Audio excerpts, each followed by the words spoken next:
Evangelho, terça-feira da 27ª semana do Tempo Comum. Hoje, memória facultativa de Santa Faustina Kowalska, religiosa, e São Benedito, religioso. O Senhor esteja convosco, Ele está no meio de nós. Proclamação do Evangelho de Jesus Cristo, segundo São Lucas. Glória a vós, Senhor. Naquele tempo, Jesus entrou num povoado e certa mulher de nome Marta recebeu-o em sua casa. Sua irmã, chamada Maria, sentou-se aos pés do Senhor e escutava sua palavra. Marta, porém, estava ocupada com muitos afazeres. Ela aproximou-se e disse: Senhor, não te importas que minha irmã me deixe sozinha com todo o serviço? Manda que ela me venha ajudar. O Senhor, porém, lhe respondeu: Marta, Marta, tu te ocupas e andas agitada por muitas coisas, porém uma só coisa é necessária. Maria escolheu a melhor parte, e esta não lhe será tirada. Palavra da salvação. Glória a vós, Senhor. Terça-feira da 27ª semana do Tempo Comum.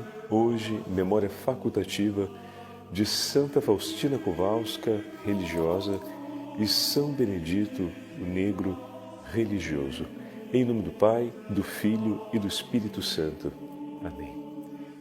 Queridos irmãos e irmãs, damos continuidade à nossa meditação ao 10º capítulo do Evangelho de São Lucas. E hoje, praticamente estamos na conclusão do 10º capítulo.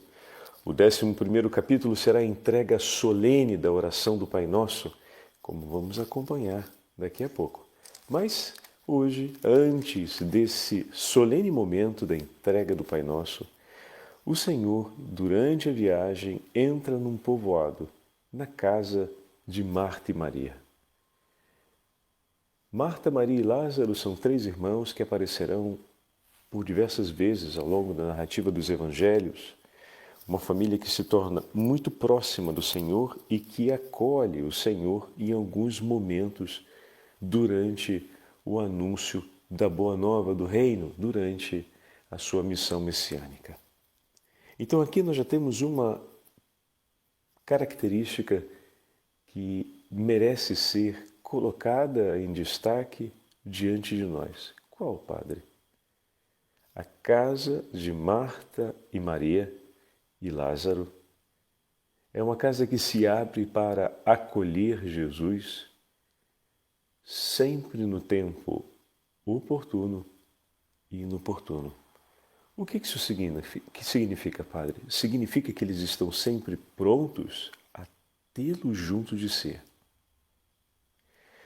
Em outras palavras, a casa de Marta e Maria é a casa que no Evangelho está sempre a receber Jesus e desse recebimento recolhe testemunhos da grandiosidade de seu amor pelos homens e recolhe também o testemunho da sua infinita misericórdia por nós, além de ser o palco onde o Senhor nos faz ensinamentos preciosíssimos. Não nos esqueçamos que a ressurreição de Lázaro, que aparece no Evangelho de São João, marca um dos temas centrais da Quaresma, na preparação do caminho para a Páscoa de toda a Igreja. O Senhor é a ressurreição e a vida. E isso foi anunciado através da ressurreição de Lázaro. Foi pré-anunciado, aquela que seria a paixão, morte e ressurreição do Senhor, que estava por vir em Jerusalém. Vem pré-anunciada a vitória de Cristo sobre a morte na ressurreição de Lázaro. Hoje, nós estamos não no Evangelho de Lucas, mas na primeira passagem que o Senhor faz na casa dessa família, narrada pelos evangelistas. E a narrativa começa com a apresentação de Marta. Certa mulher, chamada Marta, recebeu-o em sua casa. Sua irmã, chamada Maria, ficou sentada aos pés do Senhor, escutando-lhe a palavra. Aqui temos já a apresentação de uma imagem significativa que durante muito tempo foi interpretada como o sinal das duas ações presentes no seio da igreja: a contemplação ou a oração na figura de Maria e a ação ou a mediação pastoral na figura de Marta. Mas é importante termos claro que em nenhum momento as duas realidades, que podemos dizer assim, faz parte da vida de cada um dos cristãos da comunidade cristã, saber servir e saber recolher-se em atenta escuta à palavra de Deus, tem uma predileção em relação à outra parte. Ambas as partes são importantes, porém, o Senhor evidencia que uma parte vem por primeiro e é chamada dessa forma a melhor. Como assim, padre? Às vezes a gente interpreta dizendo que Jesus está dando um carão em Marta, porque ela não deveria estar se empenhando tanto ali no trabalho. Não. Jesus, na verdade, está dando destaque ao gesto de Maria. A mediação de Marta, a mediação que Marta pede que Jesus faça é aquele de intervir sobre a escolha feita por Maria. E Jesus diz de maneira muito clara, essa escolha é a melhor. Em outras palavras, essa também é a minha escolha. Em outras palavras ainda, todo o serviço e ação cumprida por amor a Cristo e por amor aos seus discípulos, ou seja, aos cristãos, deve partir de uma escuta atenta da palavra de Deus. Deve partir do ato de um coração que se abre para recolher o ensinamento do Senhor, para recolher as palavras do Senhor e estabelecer para si agora uma nova fonte de vida para ele. O cristão que se alimenta da palavra de Deus e que coloca em prática dentro de si esses ensinamentos é aquele que se levanta para agir e servir ao próximo. Mas como assim colocar em prática dentro de si, Padre? Na medida em que nós ouvimos a palavra de Deus vai transformando o nosso interior, vai transformando a nossa vida, o nosso modo de pensar, o nosso modo de sentir. E essa ação interior da palavra de Deus em nós já é cumprimento. Como assim, Padre, já é cumprimento? A palavra do Senhor nos foi entregue para a conversão do homem, nos foi entregue para que seja vida e salvação por todos nós. É praticamente, como posso dizer, vou usar a expressão mais simples, é difícil ouvir a palavra de Deus sem que a palavra de Deus provoque a nossa vida. Uma escuta atenta da palavra de Deus sempre provoca o homem sobre o significado da sua vida e sobre o valor de todas as coisas que nela estão presentes.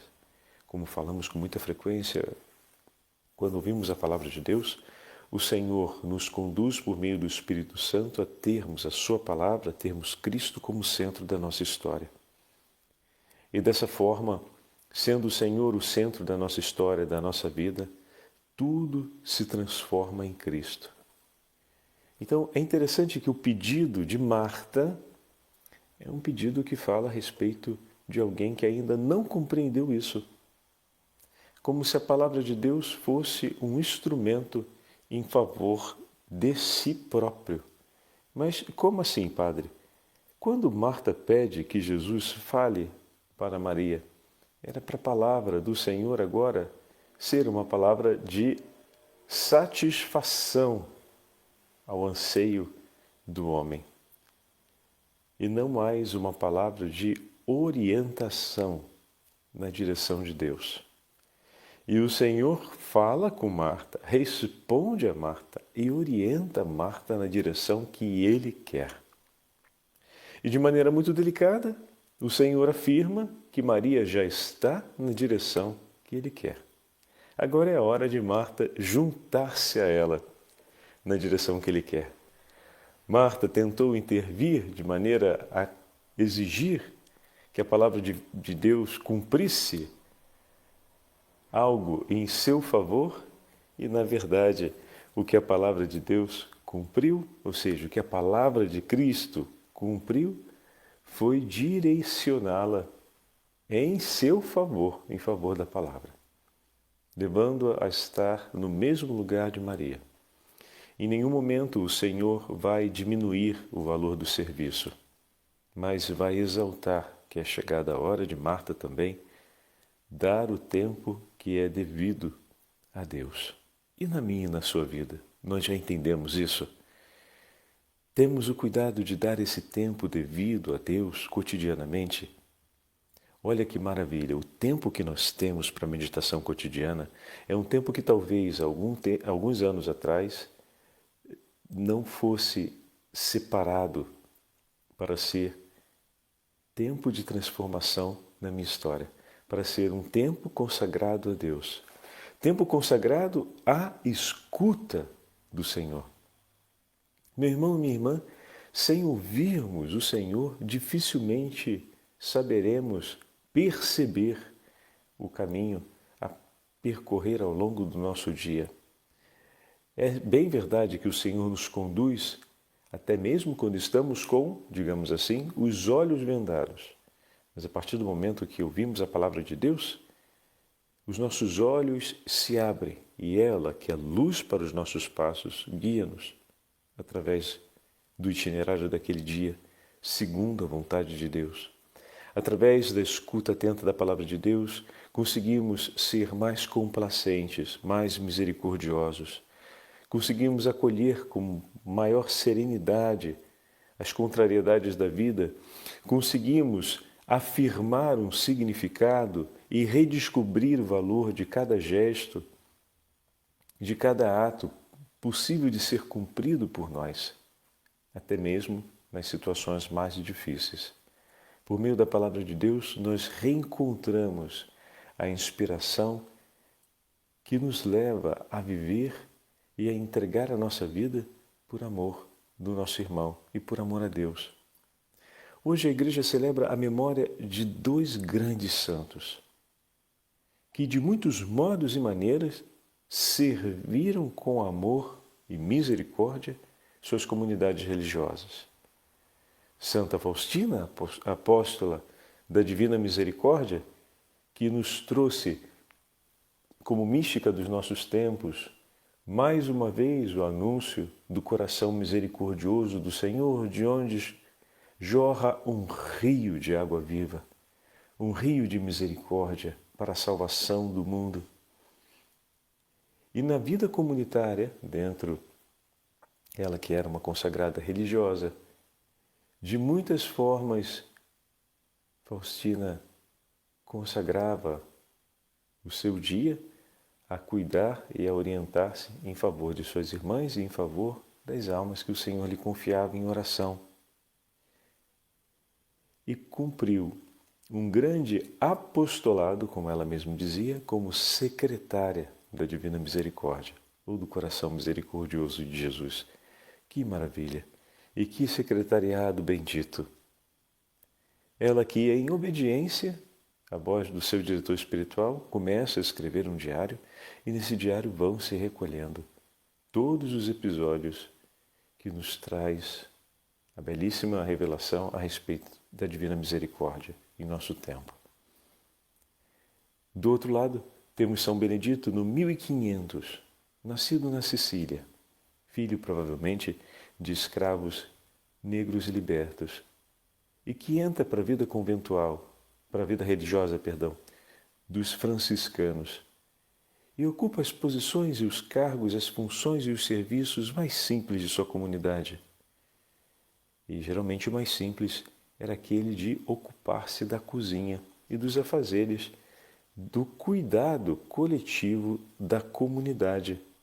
E é ali, exatamente ali, vivendo sob esta responsabilidade, que ele testemunha não só o amor pelos irmãos, no serviço perene, que é a referência que nós estamos falando, mas a sua atenta escuta à palavra de Deus. pois uma sabedoria extraordinária que vem de Deus passa a iluminar o coração daquele frade pouco instruído, analfabeto, que consegue não apenas falar com a justa erudição de uma alma que é grande diante de Deus, mas com a erudição até mesmo dos grandes homens de seu tempo.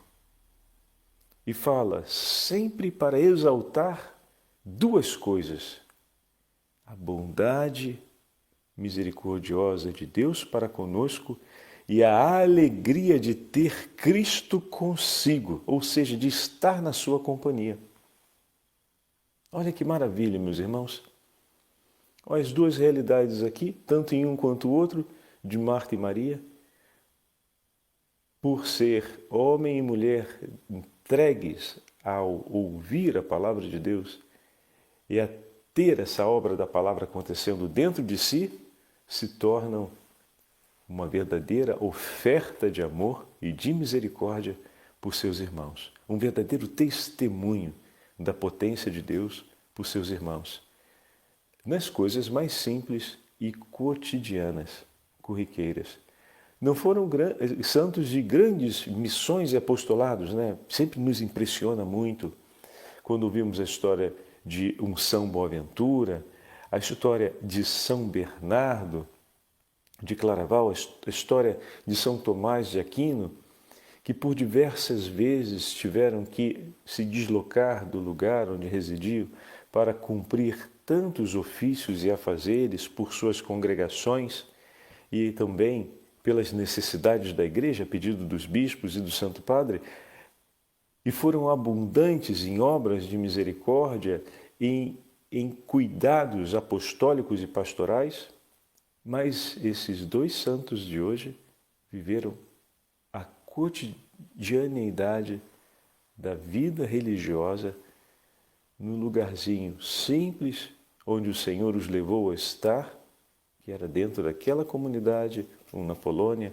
o outro no sul da Itália, e ali viveram a inteira vida, ocupando-se das coisas mais simples que lhes eram entregues, e nisso anunciaram o esplendor da misericórdia de Deus por nós. Está vendo como é que a sua vida é um palco bendito do acontecimento das obras grandiosas de Deus? Não tenha dúvida disso.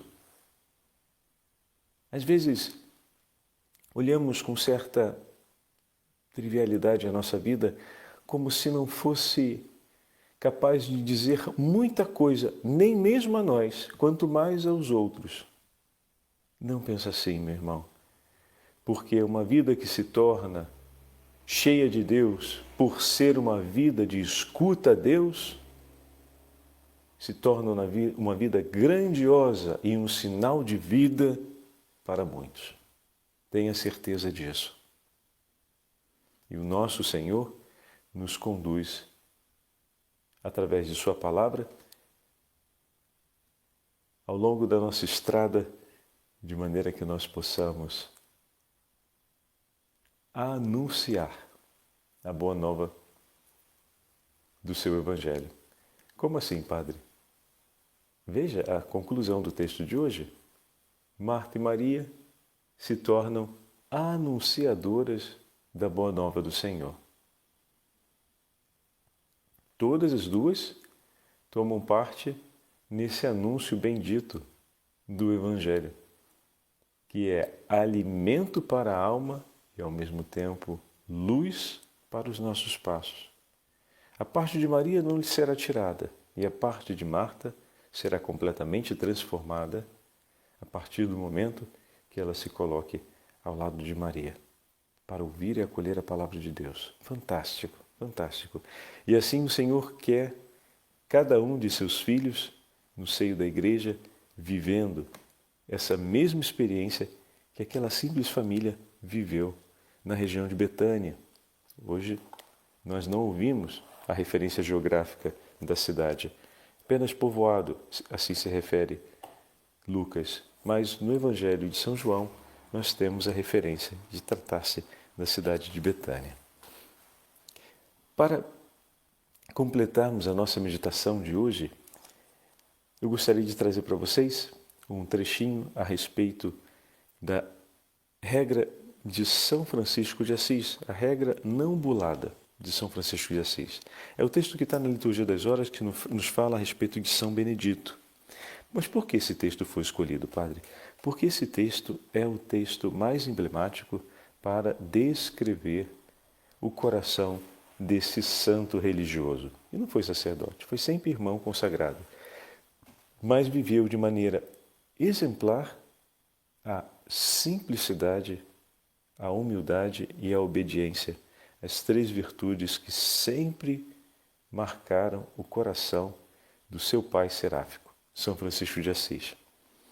Mas o senhor poderia ler alguns trechinhos de Santa Faustina? Podemos. Durante essa semana, vamos dar uma olhada juntos em alguns trechos a respeito do Diário de Santa Faustina. Mas esse é um texto bem mais acessível a todos nós e eu recomendo.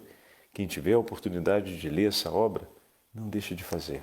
Leia, porque foi lendo o Diário de Santa Faustina que o meu coração sacerdotal se aqueceu sobre inúmeros temas e foi recuperando a beleza da divina misericórdia do coração do Senhor, que eu me tornei um sacerdote ainda mais entusiasta do Sagrado Coração de Jesus.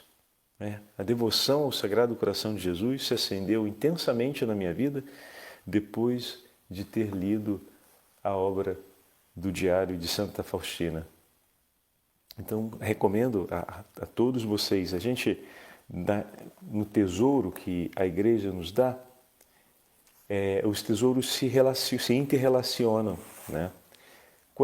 Enquanto eu lia Santa Faustina, vinham em mente sempre os escritos a respeito do Sagrado Coração de Jesus e a devoção ao Sagrado Coração de Jesus, que para mim foi muito significativo, e ao mesmo tempo o texto da Divina Misericórdia, o texto o Diálogo da Divina Misericórdia de Santa Catarina de Sena. Em alguns momentos parecia que os textos se encontravam.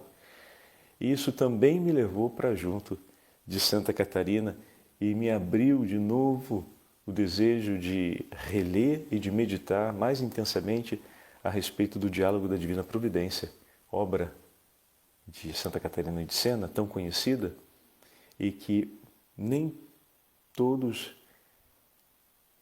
acabam se interessando muito por ler, apesar de serem páginas belíssimas, mas a composição do diálogo tem uma característica que é própria do período e que parece rendê-lo um tanto quanto repetitivo nos recortes, mas conseguindo um bom autor que nos oriente na leitura, nossa, ele se torna de uma beleza singular. E quando o Senhor fala, e quando se fala a respeito do Pai, a beleza é ainda mais profunda e ainda mais esplendente. E vejam, lendo uma mística dos nossos tempos, pude me aproximar de duas de nossas irmãs e conhecer as maravilhas que o Senhor já havia deixado por nós.